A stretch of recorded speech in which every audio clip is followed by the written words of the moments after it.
जी जहाँ कहे चकला कान्हा को, जी जहाँ कहे चकला कान्हा को, ताते लो काहे के बाधे। राधे राधे राधे राधे राधे राधे राधे राधे,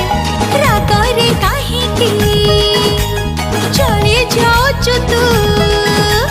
रागरे काहे की चले जाओ तू, कान्हे को